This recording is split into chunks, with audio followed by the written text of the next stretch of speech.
I begin to bore you with my talk, I just want to give a big thank you to all the people involved in making this event a success. Please give another big round of applause for Prasad and the entire team. Honey, you're not even in AlFaSeel right now. Okay, so. Wing it, girl. Do it, Sandra.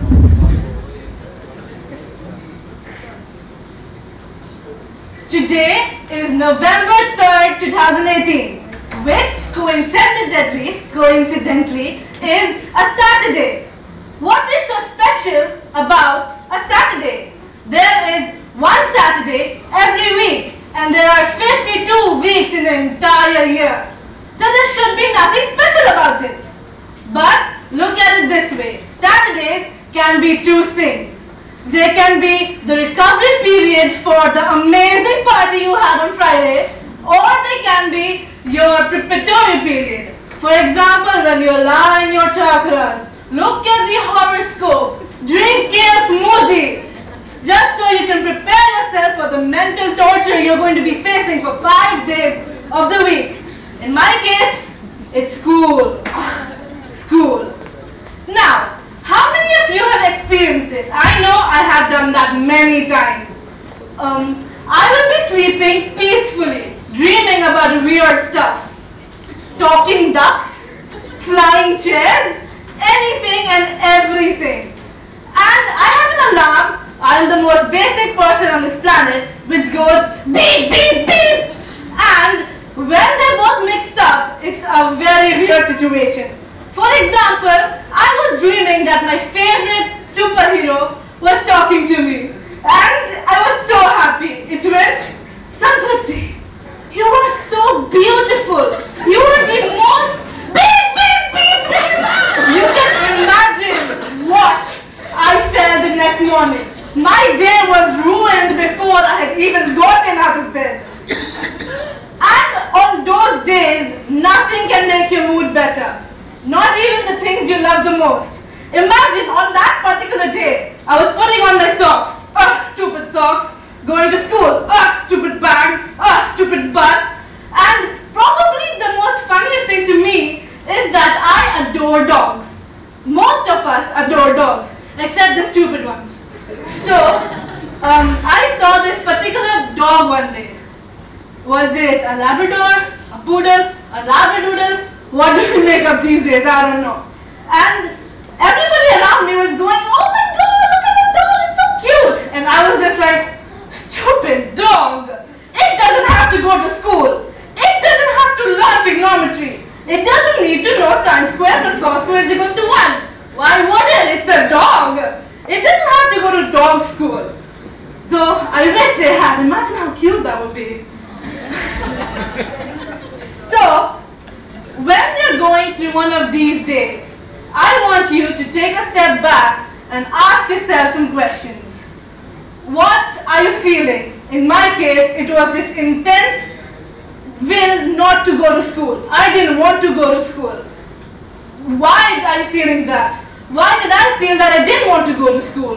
When did I start feeling this? Because I remember a time when I used to love school. It was all about friendship and having a good time and blah blah blah. But now, it's just one big torture. Imagine going to school not for studying, but for memorizing everything your teacher tells you. There is no use pretending that our education system is doing what it's supposed to. Students are learning to memorize instead of learning to better themselves. It is just a very, very sad situation. Speeches prior to me have spoken about this, so I will not elaborate further, but I will tell you this. There are many things you can do to change this entire system, this education system.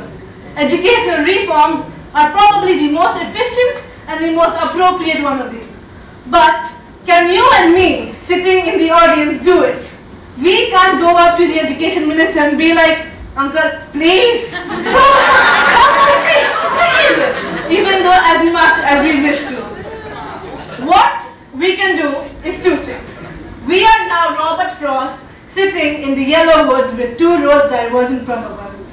The first first one being the road traveled, which is, in this case, may sound weird, but bear with me, is the more cool and hipstery kind of thing, which is leave school, shun society, go live in the jungle like the feral children we were born to be. Defeat Tarzan, fight with wolves, do all that. We wish we could, I wish I could, but unfortunately I have desi parents and we all know the power of the flying chopper. The second one is even more complicated than the first one, but again, bear with me. You know how school sets up these many limitations for you? You should get above 95%. You should be a prefect. You should follow all the things your teachers say. You should not talk in class. You should not have fun. You should not be a human being. And there's the things you want to do. You want to spend time with your friends. You want to talk to people. You want to expand your social life. But school does not allow that. So, bear with me. What if we did both of these things? As Mr. Dave Crane said, we can always go about blaming the systems. But the biggest change we can do is bring it in ourselves. So, I was thinking, what if I became a topper, but also was the most fun person in the planet? I did study all the time. I did carry around 500 books with me. I just was a normal human being with ability to score marks. This is what we should all aim for. I'm not saying I did become, I'm just saying we should become. So, the thing is, education system has the same thing has been going on for a long time. Our generation, the generation before that, generation before them, and before, and before, and before, even though I fall off stage, but still before. But there is still no change happening. Do you see a change? I don't, honestly. So, what change we can do is in ourselves. In conclusion, school is not doing what we want it to do. School is intended for the students, but is not for the students right now. And it is only up to us to make it that way. Thank you.